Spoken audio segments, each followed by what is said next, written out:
Alors bonjour à tous, je vais vous expliquer comment réparer un Philips OneBlade PQ6510 il me semble. C'est mon deuxième.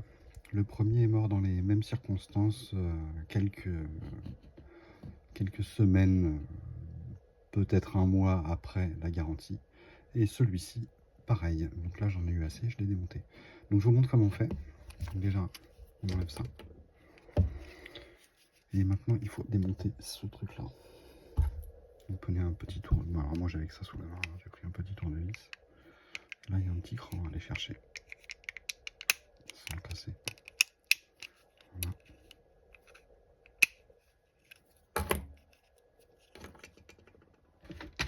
Je prends un tournevis un peu plus gros et ici on voit il y a deux petites lames. Je vais vous montrer avec le petit tournevis.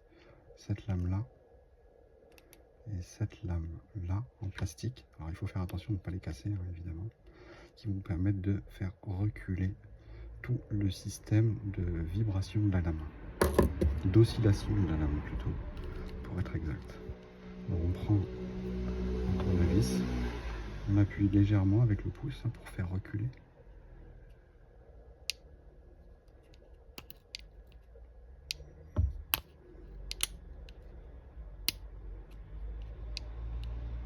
Voilà, d'un côté.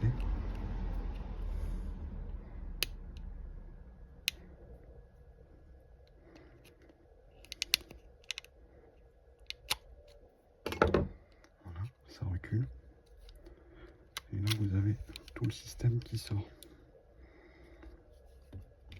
Alors je l'ai déjà démonté précédemment, mais quand vous avez le démonté, il y a plein de graisse de vaseline tout autour ici. Moi j'ai déjà monté parce que j'ai trouvé la panne et je ne savais pas si j'allais trouver la panne, donc j'ai pas pensé à filmer avant. Et puis en général je bricole sans filmer. Voilà, donc une fois que j'en étais arrivé là, bah, j'avais un petit peu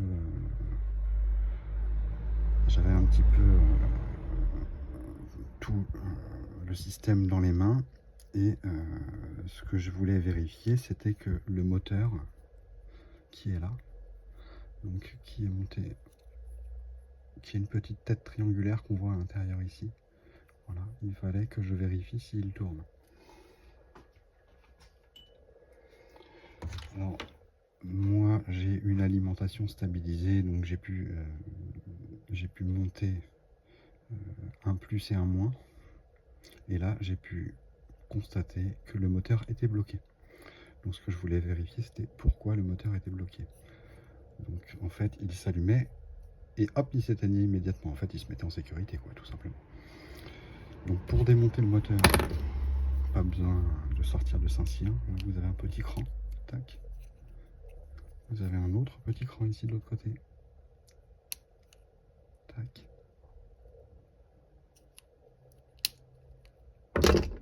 Et là la tête sort du petit axe qu'on voit là, tac. Et voilà. Ce que j'ai constaté du coup, c'est que derrière ce moteur en fait, il est constitué ici, en tout cas pour faire l'étanchéité, il y a un petit joint à lèvres. Je vais essayer de faire une mise au point dessus, voilà, vous voyez le petit joint à lèvres, à la qualité visiblement plutôt douteuse, surtout qu'en fait sous le joint à lèvres ici, il n'y avait pas de graisse, hein. Donc il n'y a pas de graisse entre le palier et l'axe du moteur. Alors je vous ai pris un exemple en gros ici, c'est fait comme ça. Vous avez l'axe du moteur et vous avez un palier en bronze. Malheureusement l'axe du moteur s'est oxydé entre le palier et l'axe du moteur, ce qui a bloqué le moteur tout simplement. Donc pour le débloquer, je l'ai fait à la main. Donc j'ai constaté ça en relevant le petit joint à lèvres qui est là, aussi appelé joint spi, et à la main je l'ai fait tourner comme ça gentiment jusqu'à ce que ça le débloque. Préalablement je lui avais mis un coup de WD-40 hein. Je mets un petit coup de WD-40 là dedans comme ça et vous faites tourner, ça débloque le moteur. Ensuite une fois qu'il est débloqué suffisamment, vous le faites tourner à la main hein. Une fois qu'il est suffisamment débloqué, vous appuyez sur le petit contacteur qui est là et et il va se mettre à tourner.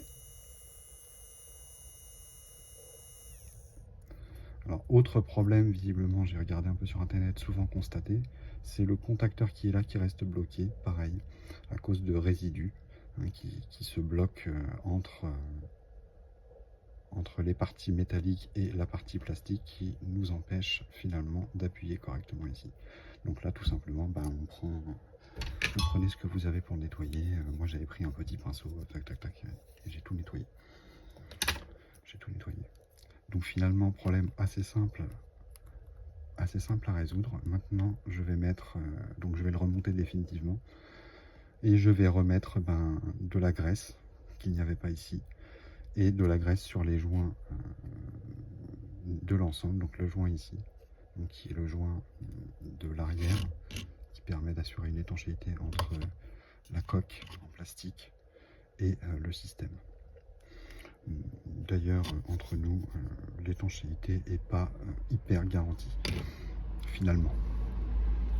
Donc je fais ça et je vous revois dans 2 minutes. Voilà, donc une fois le système tout démonté et l'axe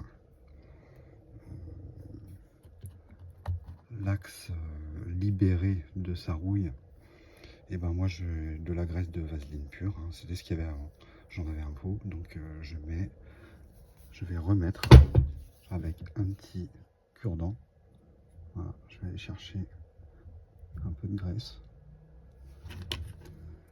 Cette fois, je vais en mettre.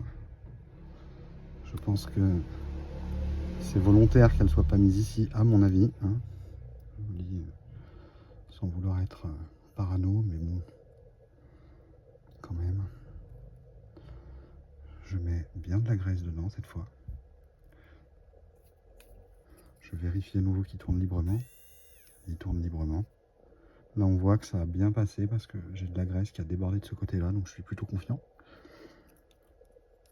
Et le remontage peut commencer. Donc là, on vérifie. Donc il faut bien remettre cet axe ici.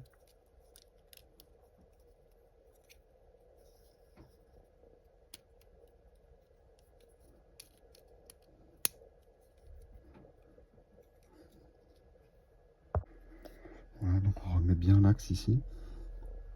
Bon, même opération, hein. Je vais remettre un petit peu de graisse de vaseline sur l'axe ici, du coup. Je vais remettre de la graisse sur la tête aussi. Donc vous voyez, la petite tête triangulaire, hein, c'est elle qui génère le mouvement d'oscillation.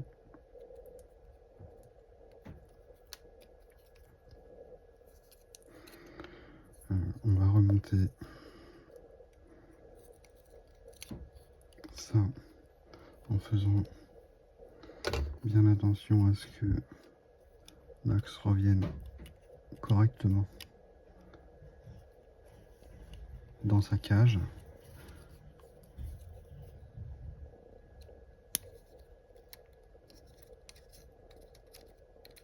Voilà. Et clac, clac. On remet de la graisse un peu partout. C'est de la graisse qu'il y avait à l'origine. Hein. C'était de la graisse de vaseline, tout bêtement. Vous en trouvez à peu près partout. Et notamment en pharmacie.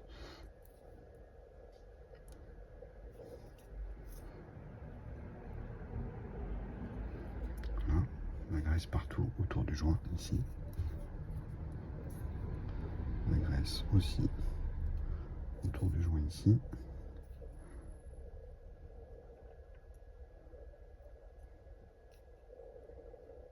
On y va généreusement. C'est quand même ce qui fait l'étanchéité.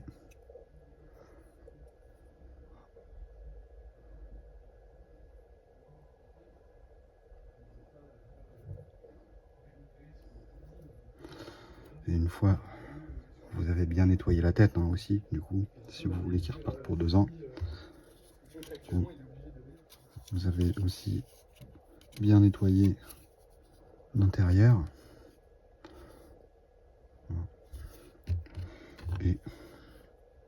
parti. On réenfile tout le système. Et on fait bien attention, c'est ici, à remettre bien tous les trucs bien en face les uns des autres. À ce moment-là, clic, ça c'est fait. Voilà. Je vais même me taper le luxe de mettre un petit peu de graisse sur la sortie du pivot, de l'oscillateur plutôt. Voilà. On voit